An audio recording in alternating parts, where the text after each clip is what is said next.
August 1944. A river wound through the shattered French countryside, its banks lined with rubble and broken vehicles. The air smelled of smoke and wet earth. German engineers, clad in dust-streaked uniforms, crouched behind ruined walls, watching cautiously. Across the water, American soldiers assembled what appeared, at first glance, to be a flimsy, impossible bridge. Steel frames flexed slightly, but the surface shimmered strangely. It was rubber. Entire sections, modular and buoyant, stretched across the current, supporting jeeps, artillery, even half-tracks, with a soft, almost surreal elasticity. The Germans exchanged incredulous glances, their mental models of warfare cracking. Bridges were supposed to be rigid, permanent, unyielding. But this moved, bent, and yet held. Explosions echoed in the distance, but the Americans worked with mechanical precision, tightening cables, adjusting pontoons, sliding panels into place. Within minutes, the first vehicles rolled across, the river no longer an obstacle but a path forward. The engineers' notebooks would later record it in disbelief. Rubber, of all things, holding the weight of an army. And in that moment, the war began to feel different. Not about terrain, but about ingenuity, speed, and the quiet power of American engineering. The question lingered in every German mind. How had the Allies turned something so soft into a weapon of war? This sets the stage for understanding the historical and technological context behind these rubber bridges. By 1940, the German Wehrmacht had perfected blitzkrieg lightning war across Europe. Tanks, mechanized infantry, and artillery moved with unprecedented speed, exploiting roads, rivers, and bridges to punch deep into enemy territory. For the Germans, controlling infrastructure was crucial. Rivers and canals were natural defensive lines. Bridges were choke points. Destroy them, and you slow the enemy to a crawl. Meanwhile, the Allies faced a different problem. Rivers, streams, and destroyed infrastructure littered the European theater, especially after months of retreat and scorched earth tactics by retreating Axis forces. Traditional pontoon bridges existed, yes, but they were heavy, slow to assemble, and vulnerable to enemy fire. Engineers could spend hours or even days constructing them, often under artillery bombardment. Every delay meant stalled tanks, lost momentum, and exposed infantry. The United States Army, entering the European theater in 1942, brought with it not just manpower, but industrial ingenuity. American logistics officers studied every European river crossing in detail, calculating load capacities, flow speeds, and enemy observation points. Engineers began experimenting with lightweight modular solutions, inspired by civilian innovations in rubber and polymers. The concept was simple. Make a bridge that could float, absorb shock, and be rapidly deployed under combat conditions. By 1943, the Rubber Reserve Program, originally designed to replace natural rubber in tires, hoses, and seals, was in full swing. Synthetic rubber was produced at scale in the United States, providing an abundant supply of a material previously thought unsuitable for heavy military use. Army engineers realized that with proper reinforcement, rubber pontoons could support thousands of pounds, creating a bridge that could literally float tanks across rivers simultaneously. Allied engineers studied German bridge designs captured during North Africa and Sicily campaigns. They found the Germans relied heavily on steel and wood, materials that could be destroyed, sabotaged, or limited in supply. Rubber, by contrast, was impervious to corrosion, flexible under load, and easy to transport in rolls. It could be assembled quickly, repaired in the field, and even partially camouflaged to evade reconnaissance. Preparations for D-Day intensified these experiments. Normandy's rivers, hedgerows, and tidal creeks demanded a new approach. Engineers trained under the harshest conditions, simulating river crossings under artillery fire, high winds, and shifting currents. Modular rubber bridge sections were tested for weight, durability, and buoyancy. Each component was marked with precise load ratings: jeeps, half-tracks, Sherman tanks. Every panel had to hold under stress, flex without snapping, and interlock seamlessly with others. By late 1943, prototypes were being stockpiled in the United Kingdom. The Allies were ready to challenge one of the most fundamental assumptions of European warfare: that bridges must be rigid, heavy, and immovable. This innovation would allow armored units to cross obstacles that had previously required days to navigate, or were impassable entirely. The stage was set. Across the continent, German forces prepared to defend rivers and fortify choke points, unaware that the Allies were bringing a material and methodology that would render many of their defensive calculations obsolete. This historical and logistical backdrop leads directly into the human and tactical dimensions of the rubber bridge program. By early 1944, the Allies had accumulated not only men and machines, but also a growing arsenal of engineering marvels. Among them, the concept of rubber bridges, or more precisely, floating rubber pontoons, emerged as one of the quietest yet most revolutionary tools of the war. The challenges were immense. Normandy's coastline was lined with tidal creeks, hedgerows, and marshlands. Any delay in river crossings could jeopardize the invasion's success. Traditional methods, steel Bailey bridges or wooden pontoons, were too slow, too conspicuous, and too vulnerable to German artillery. Engineers needed something faster, lighter, and surprisingly resilient. The American solution leveraged the same synthetic rubber that had previously stunned Japan by replacing natural latex. Synthetic rubber production, scaled to industrial proportions by 1943, provided a material that was strong, elastic, and impervious to water damage. Military planners realized they could create modular floating platforms capable of supporting tanks and artillery, then assemble them rapidly in the field. Testing was meticulous. Engineers deployed prototypes across rivers in England and Scotland, loading them with increasingly heavier vehicles. Sherman tanks, weighing over 30 tons, rolled across the rubber sections without sagging or snapping. Infantry units ran across these pontoon bridges in full combat gear. Artillery pieces were wheeled over without difficulty. Each test refined the design. Interlocking segments, reinforced with steel beams, distributed weight evenly across the rubber base. Meanwhile, German intelligence remained unaware. They believed the Allies would rely solely on conventional bridging techniques.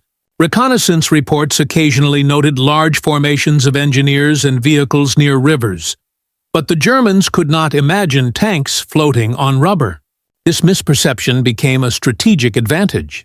While German engineers concentrated on reinforcing traditional choke points with mines, barbed wire, and artillery, American forces rehearsed the very tactic that would allow them to bypass these defenses entirely. The rubber bridge concept was not merely a technological solution, it was a logistical revolution. Prefabricated pontoon sections were shipped from the United States to England in crates, allowing rapid deployment along Normandy's beaches.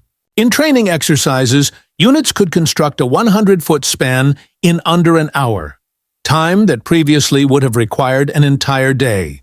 Mobility became instantaneous. Where rivers had once been obstacles, they now became highways for armored divisions.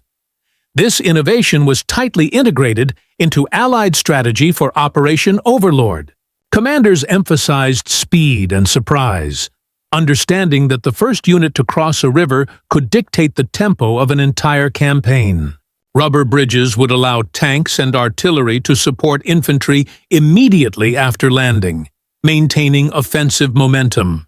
Without them, units would have been stalled at every creek and canal, vulnerable to German counterattacks. By the spring of 1944, thousands of rubber pontoon sections were stockpiled and assigned to specialized engineer battalions. These units trained relentlessly, often under simulated combat fire, to ensure flawless execution. When D-Day arrived, The Allies did not merely bring overwhelming firepower, they brought an invisible tool of mobility, capable of redefining the battlefield in minutes. This convergence of materials, science, logistics, and tactical planning set the stage for a confrontation that would leave German engineers stunned. They were about to witness a new form of warfare, where obstacles that had once dictated strategy could be erased with ingenuity and synthetic rubber. For German engineers observing the Allies from afar, the idea that a bridge could be made from rubber seemed impossible. Steel had been the backbone of military construction.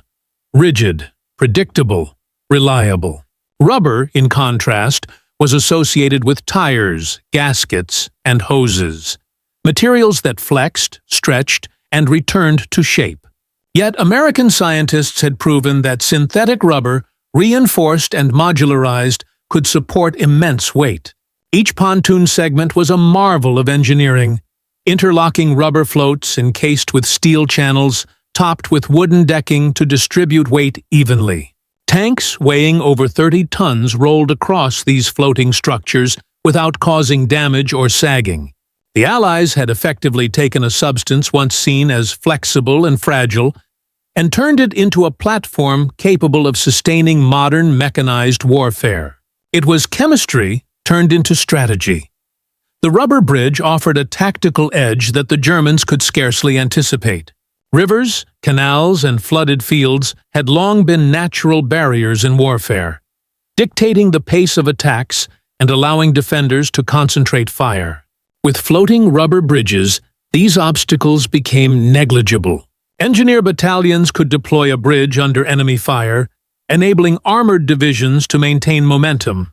On Normandy's beaches, the first infantry waves could be followed by Sherman tanks and artillery within hours, rather than days. This mobility allowed the Allies to punch through defensive lines before German units could mount coordinated counterattacks. Speed became a weapon in its own right, and every crossing turned into a psychological shock for defenders, who had assumed that natural barriers would protect them. For the American engineer units tasked with deploying these bridges, the work was grueling yet exhilarating. Soldiers labored under the sun and rain, assembling modular pontoons with precision. Each segment had to align perfectly. Any misstep could result in collapse under the weight of armor. Yet, there was pride in mastery. Engineers watched as heavy tanks crossed structures they had built by hand, witnessing the tangible result of human ingenuity and teamwork. Morale soared with each successful deployment. Across the water, infantry and armor units began to rely not just on firepower, but on these invisible lifelines that allowed them to advance without pause. German observers, both in aerial reconnaissance and field units, could not comprehend what they were seeing. From a distance, tanks appeared to cross rivers without visible bridges. Field reports described miraculous passages and ghost highways that defied conventional engineering logic. Engineers in the Wehrmacht, trained to calculate load-bearing capacities and bridge stability, were confounded by the Americans' method. Reconnaissance photographs often captured pontoons in early stages of assembly, yet German intelligence failed to grasp the full design, assuming either temporary camouflage or exaggeration. The psychological effect on German troops was significant. What should have been natural defensive terrain had been neutralized. These angles, the technological innovation, tactical advantage, human effort, and enemy perception, intertwined to create a singular effect, a seemingly impossible capability that would leave the battlefield transformed. The Germans were about to encounter the full realization of this innovation, one that would challenge everything they believed about construction, mobility, and battlefield strategy. American commanders quickly recognized the strategic potential of rubber bridges. Engineers were no longer just support units. They became force multipliers. General Omar Bradley, overseeing the buildup for Operation Overlord, understood that mobility was as decisive as firepower. Decisions about where to attack, how fast to advance, and when to commit armor were now informed by the availability of these floating structures. Orders emphasized rapid deployment, redundancy, and contingency planning. Each bridge could be laid in hours, dismantled in days, and reused elsewhere. Commanders across Normandy and the Rhine began to plan offensives around these structures, confident that rivers would no longer delay armored thrusts.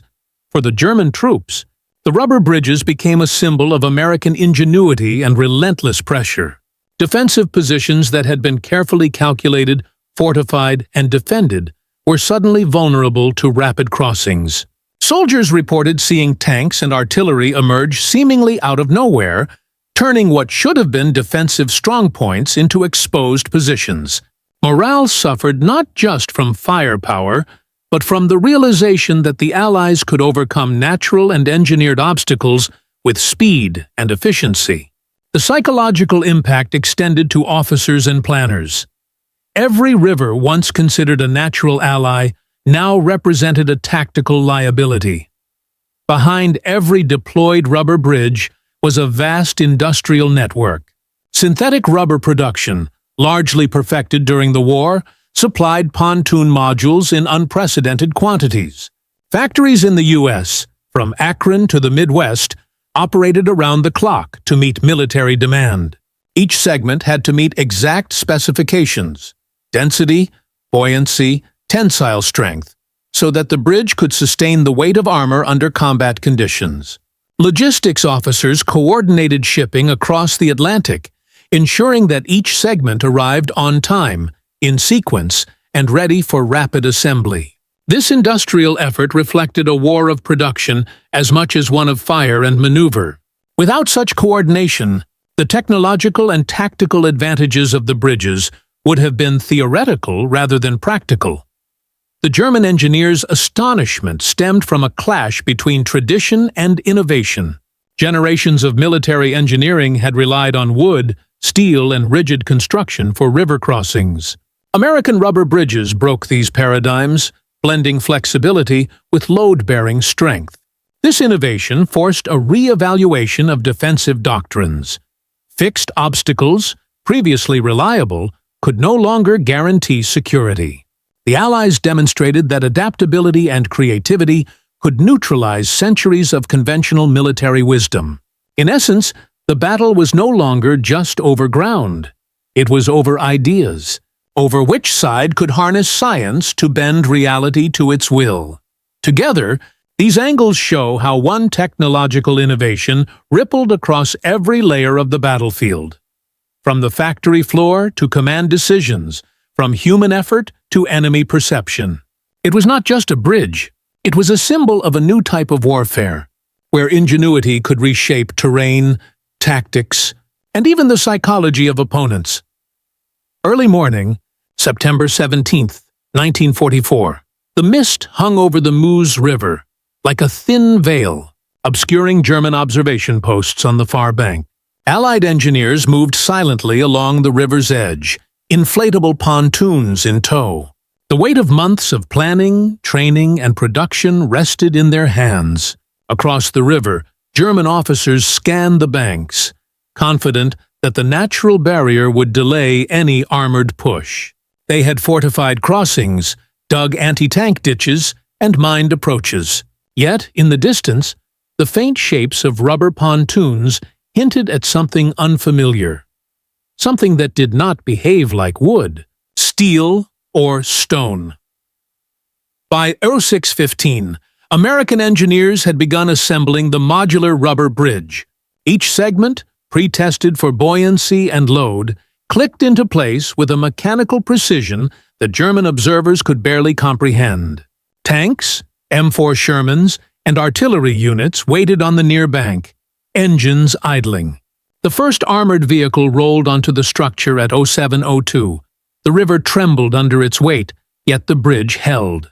Minutes later, another Sherman crossed, followed by a platoon of half-tracks. German artillery fired, shells pluming in the mist, but the engineers had anticipated this. Smoke screens, suppressive fire, and careful spacing ensured minimal damage. From the German vantage point, the crossing seemed impossible. Reports from their engineers filtered to the command post. The structure flexes, but does not fail. Tanks cross without pause. Composition unknown. Confusion rippled through the ranks. Defensive calculations, which had considered rigid, immovable barriers, now had to account for a material that moved with the river yet carried immense weight. Officers scrambled to reposition machine guns and artillery, but the Americans were already advancing. By 0830, multiple armored units had reached the opposite bank, establishing a foothold on terrain the Germans had assumed secure. This single crossing shifted the battle's momentum. German defenders, expecting delays, now faced an American force in position earlier than anticipated. Infantry followed armored units, supported by artillery firing across the river. The psychological impact was profound. Soldiers who had relied on the river as a natural defensive line now realized it was no longer an obstacle, but a conduit for the enemy. Commanders were forced into reactive positions, losing initiative and cohesion. Every pontoon and connecting cable exemplified precise engineering. Stress tests conducted in U.S. factories had predicted load limits, flex under current, and resistance to artillery shock. These calculations were now validated in live combat. The deployment highlighted not just the material itself, but the human expertise and coordination behind it. Logistics officers timing shipments, engineers rehearsing deployments, commanders synchronizing fire support. The bridge was a culmination of months of research, industrial output, and battlefield preparation, a tangible representation of the Allies' advantage in innovation. The successful crossing of the Meuse did not merely allow troops to advance, it demonstrated a principle that would echo through every subsequent operation in Western Europe. The Germans had underestimated the speed at which science and engineering could redefine terrain. The next hours would reveal just how transformative this advantage could be, as American forces surged forward into the heart of occupied territory. By late morning, September 17, 1944, the initial crossing had become a continuous stream of men and machines. Sherman tanks rolled off the rubber pontoons in disciplined columns. Half-tracks carrying infantry moved in formation, their tracks leaving deep impressions in the soft riverbank mud. Engineers worked alongside combat units, repairing minor damage to bridge segments and reinforcing sections under enemy fire. Every piece of equipment that touched the pontoons tested the limits of the design, and each time the material held. Across the river, German soldiers could only watch, struggling to understand how a flexible, lightweight bridge could bear the weight of hundreds of tons of armor. German commanders attempted countermeasures. Artillery batteries targeted the bridge with high explosive shells, while snipers and machine gunners harassed engineers. Yet the Americans had prepared meticulously. Floating bridge segments were spaced to absorb impact, anchored in multiple points to prevent displacement, and protected by smoke and terrain masking. German reports from the front read, "The river is crossed. Enemy armor intact. Bridge holds under fire. Composition unknown. Cannot be destroyed by conventional means." Panic began to ripple through the command chain. Defensive plans built on natural barriers were collapsing in real time. The shock on the German side was both tactical and psychological. Soldiers who had trained for months expecting rivers to slow or halt attacks now faced a foe that rendered natural obstacles irrelevant. Officers attempted to rally units, but confusion and disbelief slowed their decision-making. Across the Meuse, U.S. infantry established bridgeheads, fortifying positions and preparing to repel counterattacks. The efficiency and resilience of the rubber bridge became a symbol of American ingenuity, an invisible weapon that undermined confidence as much as it enabled firepower. With the crossing secure, American forces advanced more rapidly than anticipated. Artillery units followed tanks across the river, setting up firing positions within hours. The Germans, still scrambling to organize defenses, were forced into reactive maneuvers. The bridge had not only allowed a physical crossing but had accelerated the operational timeline. Planned delays were erased, supply lines shortened, and mobility increased exponentially. What was expected to be a multi-day river assault was condensed into a single, decisive morning. The success of the Meuse crossing exemplified how engineering could influence the battlefield. Rubber, flexible yet strong, became more than a material. It was a strategic enabler. The Allied forces had converted scientific innovation into operational advantage. The collaboration of engineers, logisticians, and commanders demonstrated that warfare was no longer solely about numbers or terrain. Precision, planning, and ingenuity now dictated outcomes. By the afternoon, the Germans recognized a new reality. Terrain no longer guaranteed defense. Every river, ditch, or ridge could be overcome with the right combination of materials and tactics. The crossing at the Meuse was more than a tactical victory. It was proof that American ingenuity could redefine the rules of engagement. This momentum would carry forward, shaping subsequent operations across Europe and forcing the German military to confront a form of warfare it had never fully anticipated. By the evening of September 17, 1944, the river crossing at the Meuse was complete. Sherman tanks, artillery pieces, and trucks had poured across, establishing a solid bridgehead on the far bank. Engineers continued to maintain and extend the rubber pontoon bridges, ensuring a steady flow of reinforcements and supplies. For the first time in this sector, German commanders realized that rivers, long considered natural defensive lines, could no longer reliably slow the Americans. Reports from frontline units conveyed a mix of astonishment and frustration. Bridges that should have been destroyed by heavy artillery remained fully operational. Rubber, once thought soft and fragile, had become a weapon in itself. Captured German field reports and post-war analyses reflect the extent of their shock. One engineering officer wrote, "Their crossings defy understanding.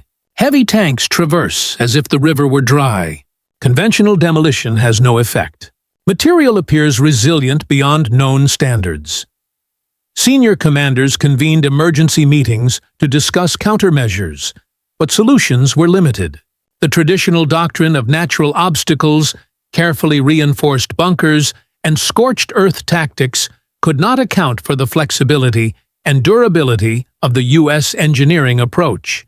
This psychological blow compounded the tactical setback, as soldiers' morale dipped while facing what seemed like impossible logistics.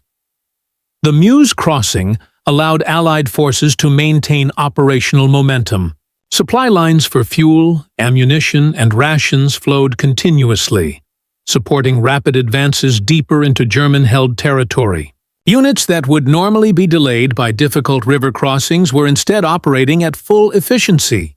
Artillery batteries were repositioned across the river in record time, extending their effective range and enabling coordinated bombardments of German positions. The rubber bridges allowed the Allies to maintain a tempo of attack that German forces could not match, turning an engineering success into a decisive operational advantage strategically.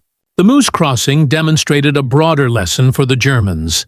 The U.S. could overcome natural barriers not through brute force alone, but through technology, planning, and material science.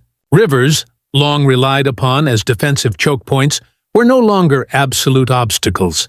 The psychological effect of this realization rippled through German command structures, affecting decisions on resource allocation, defensive priorities, and troop deployments. Units previously held in reserve to guard river lines were now redeployed, often too late to stem the advancing Allied tide.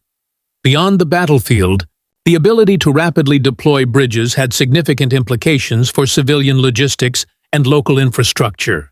Damaged roads and destroyed railways, common in contested regions, were circumvented as pontoon bridges allowed immediate movement of supply convoys and evacuation units. Local populations witnessed armored columns crossing rivers that should have been impassable, reinforcing the impression of inexhaustible American resources and engineering superiority. The crossing at the Meuse, facilitated entirely by innovative rubber pontoon bridges, had done more than move troops. It had reshaped the battlefield and redefined expectations for mobility in modern warfare. By late 1944, the impact of U.S. rubber bridge technology extended well beyond individual river crossings. Commanders on both sides recognized that traditional defensive strategies based on natural obstacles were becoming obsolete. The German High Command, reviewing reports from the Western Front, noted repeated failures to halt American advances at rivers, marshes, and even partially destroyed infrastructure. One post-war intelligence report stated, "Where once rivers were barriers, they are now conduits for the enemy's advance. Their engineering allows them to defy what we considered immutable geography." This shift forced Germany to rethink deployments, stretching already thin resources across longer front lines, weakening defensive cohesion. The psychological toll on German soldiers cannot be overstated. Troops who had trained for months to defend river crossings now watched as tanks and trucks moved effortlessly across waterways that should have slowed them. Reports from field units indicated growing confusion and anxiety. The sight of Sherman tanks rolling over flexible, rubber-supported bridges left engineers and infantry alike doubting their defensive doctrines. Confidence in traditional fortifications eroded, while uncertainty about how to counter this new engineering advantage grew steadily. Morale declined at a critical stage in the war, amplifying the strategic consequences of a seemingly technical innovation. For the Allies, the success of rubber bridges translated into operational supremacy. Supply lines became more reliable, allowing faster troop rotations and more sustained offensives. Heavy artillery, tanks, and armored personnel carriers could be moved to forward positions without the delays traditionally imposed by destroyed or impassable river crossings. The ability to construct bridges quickly and repeatedly gave commanders unprecedented flexibility in planning attacks, contributing directly to the liberation of key cities in the Low Countries and pushing German forces into retreat. The bridges themselves became symbols of industrial ingenuity and the practical application of chemistry and engineering in modern warfare. The efficiency of rubber bridge construction highlighted a larger trend in World War II: the decisive role of industrial innovation and material science. German engineers, trained in classical construction techniques, were often baffled by the durability and versatility of the American approach. The use of rubber pontoons represented a fusion of chemistry, logistics, and military engineering, demonstrating that technological adaptation could redefine the battlefield faster than traditional fortification could respond. It also foreshadowed the post-war emphasis on synthetic materials, modular construction, and rapid deployment technologies. By the end of the war, Allied forces had repeatedly demonstrated that rivers were no longer reliable defensive barriers. Rubber pontoon bridges, used across the Meuse, Rhine, and numerous other crossings, allowed a tempo of advance Germany could not counter. The psychological, operational, and strategic effects of this innovation underscored a central truth. Victory increasingly depended not on terrain, but on the ability to invent, deploy, and sustain new technologies under pressure.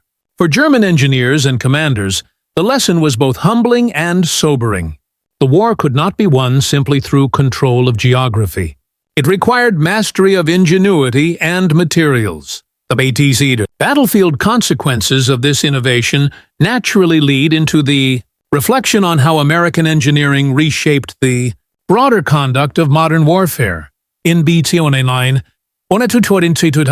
quiet aftermath of the European campaigns, the story of America's rubber bridges emerged as more than a technical footnote. It became a testament to human ingenuity under pressure. Rivers that had once dictated the pace of armies no longer mattered. A combination of chemistry, engineering, and logistical coordination allowed the Allies to overcome natural obstacles with speed and precision. This innovation symbolized a shift in the nature of warfare. Control of terrain, once paramount, gave way to control of ideas, materials, and industrial capacity. The ability to replace stone and steel with flexible synthetic solutions illustrated that modern conflict was won not only by firepower, but by adaptation and invention. Soldiers crossing a rubber-supported bridge were as much beneficiaries of chemical engineering as of tactical planning. For German engineers and officers, the realization was profound. Centuries of conventional military wisdom, fortifications, rivers, and natural barriers could be rendered obsolete by a combination of science and industrial coordination. The psychological shock mirrored the tactical one. The certainty of terrain-based defense dissolved in the face of American innovation. Beyond the battlefield, these developments foreshadowed the post-war world. Synthetic materials, modular construction, and rapid deployment became cornerstones of industry, infrastructure, and military strategy alike. The same laboratories that produced pontoons and bridges in wartime laid the foundation for peacetime engineering, transportation, and construction. Ultimately, the story of rubber bridges is a story of creation triumphing over constraint. Where one side relied on geography and occupation, the other relied on intellect and collaboration. America did not simply cross rivers. It redefined what it meant to move, to build, and to overcome. In the end, victory was not just measured in miles gained, but in the power to turn ideas into reality. This quiet revolution, fought with molecules as much as metal, reshaped the way the world would wage and think about war forever.